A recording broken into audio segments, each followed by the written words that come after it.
Estamos escuchando Y Así Nos Va con Lara y Hernández por RCR 750 AM. Cantidad de dudas emergen todos los días en la cabeza de los venezolanos. ¿Quién fue? ¿Cómo fue? ¿Por qué? ¿Qué hay detrás de cada suceso y decisión? Aquí te ayudaremos a responder a nuestra percepción todo lo que está pasando. Pregúntame que te respondo. Muy bien, pregúntame que te respondo. Esta es la segunda edición de esta nueva sección. Daniel, voy a comenzar yo con la primera pregunta que nos ha dejado la audiencia amablemente en nuestra cuenta de Twitter, con el hashtag Pregúntame que te respondo. Por acá tenemos a Thaís Bastardo Vergara, que dice: mis chicos queridos, buenos días. Sabiendo que la alimentación es lo primordial, ¿cómo creen ustedes que se debería desarrollar y explotar el agro en Venezuela, dada en la actualidad su abandono total? El agro, estimada Thaís, y yo no soy experto agropecuario, yo no soy creador de planes de la nación ni nada de esto, el agro debe desarrollarse como debe desarrollarse casi cualquier área en la Venezuela futura, y esto es un ámbito de libertad. Si usted revisa lo que ocurrió con Chávez desde que llegó al gobierno en el año 99, va a conseguir que la destrucción del agro, de la industria, del comercio en Venezuela tiene que ver fundamentalmente con la usurpación del derecho a la libertad de cada una de las personas que trabajaban en el agro, en la industria y en el comercio en Venezuela. De manera que el primer paso para devolver la producción agropecuaria o la producción agrícola, porque me estás preguntando solo por el agro, en nuestro país, al sitio que corresponde, que es a niveles óptimos o por lo menos aceptables de producción, es necesariamente darle libertad a los productores agrícolas. A mí me da un dolor terrible cuando veo lo que ocurre en el estado Portuguesa, que en algún momento era un emblema del tema agrícola en Venezuela, lo que ocurre en los valles de Aragua, en Carabobo, ya vinculado quizá al tema tanto agrícola como industrial, que uno veía que uno iba por la regional del centro y veía todo eso abandonado. Y eso tiene que ver con una política de expropiaciones que no son tales, porque ni siquiera muchos de ellos fueron resarcidos cuando se invadieron sus tierras, y con además el tema del control de precios, el tema de que parte de la producción tenía que ser dada al Estado, porque el Estado le iba a distribuir mejor a través de las famosas misiones, ahora reconvertidas en las cajas CLAP, por ejemplo, que ya ni siquiera tienen casi nada nacional dentro de ellas, porque todo es producto de importación.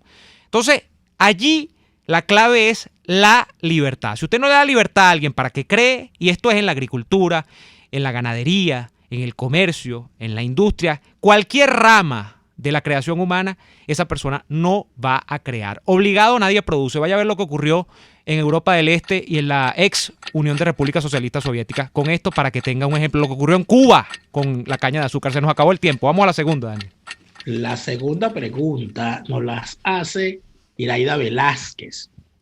Iraida Velázquez hace una pregunta en nuestra sesión Pregúntame que te respondo, que dice: ¿por qué Juan Guaidó sigue empeñado en una unión opositora si en 22 años y los 5 que han perdido la Asamblea Nacional no lo ha logrado? Además, le siguen haciendo el juego a Maduro y lo más seguro que vayan a las elecciones del 6 de diciembre del 2020. Falsa oposición. Bueno, Iraida Velázquez, la respuesta es sencilla. ¿Por qué siguen empeñados en una unión opositora? Bueno, porque es lo único que tienen para mostrar. Lo único que tienen para mostrar, al no ser opositores genuinos, sino opositores convenientes, opositores falsarios y prostibularios, al servicio del régimen, lo único que les queda como argumento es llamar a la unidad. El llamado a la unidad de esa oposición falsaria, prostibularia, narcocomplaciente y que es cualquier cosa menos genuina, es el argumento para ser impermeables a la crítica. Cuando ellos llaman a la unidad, ¿qué es lo que están haciendo? Lo que están haciendo es decirte a ti que eres crítica, a mí que soy crítico, no critiques, tenemos que estar unidos. El llamado a la unidad es una llamada a la complicidad. Cuando ellos le responden al que critica, haciendo llamados de unidad, como el que hizo el mequetrefe de Freddy Guevara en estos días, que por cierto lo indultaron, ya salió a la calle, ya salió de la embajada, ya dejó de chilearse el gobierno chileno en la embajada de Chile. porque lo indultaron. Ese señor lanzó una campaña que donde la frase fundamental era: únete o apártate. Imagínense ese llamado a la unidad que hacen ya a estas alturas, ¿no? Es lo que siempre han pensado, porque son profundamente fascistas, tal como el chavismo. Ellos son la otra pata del sistema chavista. Cuando hacen ese llamado a la unidad opositora que han hecho durante 22 años y que han hecho durante estos 5 años, es que lo único que ellos tienen, lo único que ellos quieren es silencio mientras hacen sus marramucias. Esa oposición falsaria y prostibularia no quiere la toma del poder. Lo que quiere es compartir las migajas que el poder les deje caer. Porque simple y llanamente, lo importante para ellos es la supervivencia del sistema chavista. Para eso fue formada esa falsa oposición. Prueba de ello, revise las posiciones que durante 22 años ha tenido Enrique Capriles, por Dios. Revíselas todas y cada una, las 7 vidas de Capriles. Presidente de la Cámara de Diputados, entregó el Congreso. Alcalde de Baruta, destruyó el municipio. Gobernador de Miranda, utilizó esa nómina para financiar su candidatura presidencial. Candidato presidencial, perdió con Chávez. Candidato presidencial, le entregó a Maduro. Jefe de la oposición, combatió las protestas de calle del 2014. Llamó al diálogo con la dictadura en el 2015, en el 2016, en el 2017, en el 2018, en el 2019 y en el 2020. ¿Es necesario que se explique algo de Capriles? Por Dios, pero ¿qué más necesitan que les explique? ¿En qué planeta estuvieron ustedes durante estos 22 años? Mira, se te fue el tiempo, ya. No te corté porque... Pero no me pusieron el reloj. A mí no me pusieron el reloj. No, sí, porque tú tienes privilegio en este programa. Me acabo de dar cuenta No, que tú tienes ¿viste?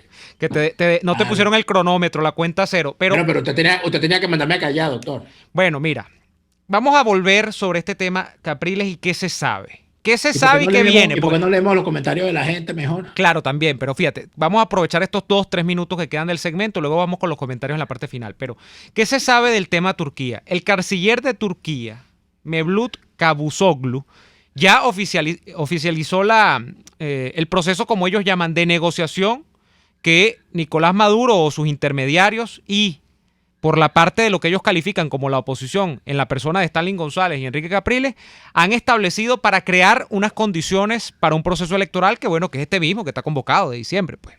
Lo que no se sabe, y esto se está rumorando, Daniel, es si en efecto esa elección, o lo que ellos llaman una elección, va a producirse en diciembre o esté incluso sobre la mesa algo que ya había comentado Carlos Ocariz, que con el tema de la pandemia y todo lo demás, esto se corra hasta el año que viene. O sea, es como a correr la agonía. Pero bueno, en todo caso, Capriles ha dicho que sí, que él se reunió, que incluso hizo gestiones personales y que por eso es que en parte se ha producido lo de los presos políticos, la excarcelación de los presos políticos y todo lo demás.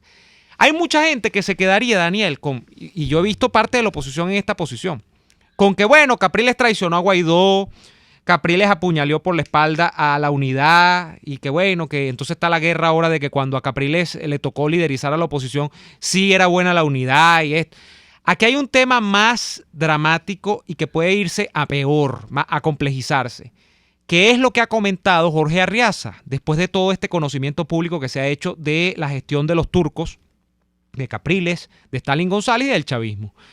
Y es que Jorge Arriaza ha comentado que le mandaron una carta a la Unión Europea en la persona de Josep Borrell y a la ONU propiamente en la persona del secretario general Antonio Guterres para que ellos vengan o manden una observación de cada una de estas instituciones, de cada uno de estos organismos y participen como observadores electorales del proceso que se va a producir. Y que además en esa carta le están especificando cómo van a mejorar las condiciones del proceso acá en Venezuela.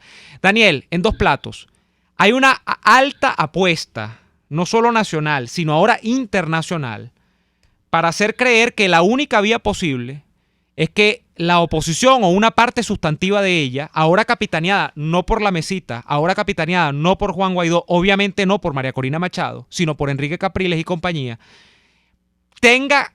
porque no tiene de otra, o sea, porque prácticamente eso es lo que se está diciendo, porque no tenga de otra, tiene que ir a las elecciones estas parlamentarias, donde se mejorarían algunas condiciones, donde me imagino que permitirían que algunos que no tienen permitido actualmente ser candidatos lo sean, y que esto cuente con el aval obvio que no está metido acá Estados Unidos todavía, pero que esto cuente con el aval o quiere contar con el aval de la Unión Europea. Y cuidado, y no de la ONU, lo cual es aún más preocupante porque, bueno, se supone que la ONU es la que vigila todo el sistema de los países a nivel mundial, de las democracias, las libertades, lo cual sabemos que es puro papel, ¿no? Lo cual sabemos que es pura mentira. Pero un aval de esa magnitud es muy peligroso. Un aval de esa magnitud le daría visos... Pero es que es mucho más allá que un aval, mi amor. Hay una cuestión que a nosotros parece ser que somos de esos seres anticuados que nos importa la ética en la política. Porque ¿quiénes deberían ser? ¿Quiénes son los aliados de la tiranía venezolana? La tiranía cubana, la tiranía rusa, la tiranía turca, la tiranía iraní. ¿Quiénes deberían ser, por manpuesto, los aliados de quienes quieren la libertad y la democracia en Venezuela? Los luchadores contra la tiranía rusa, los luchadores contra la tiranía turca, los luchadores contra la tiranía iraní, los luchadores contra la tiranía cubana. Muestra de que la oposición, ya vamos al corte, muestra de que esa oposición falsa, muestra de que Capriles no quiere la libertad de Venezuela. Es que en vez de buscarse de aliados internacionales a los que luchan por la libertad de Turquía, se busca a los opresores. ¿Qué más pruebas quieren? O sea, el tipo fue a buscar opresores que además termina hasta negando las desgracias sufridas por sus ancestros, por Dios. En manos de unos tipos que promueven el odio antisemita, como es el dictador turco. Es una cosa que de no creerlo. Contra natura. Una cosa infame, chico. Es que el tipo es capaz de vender a su mamá, ¿vale? Stalin González ha escrito un mensaje en Twitter donde dice que, bueno, que a él no le importa reunirse con quien tenga que reunirse para mejorar las condiciones de los venezolanos.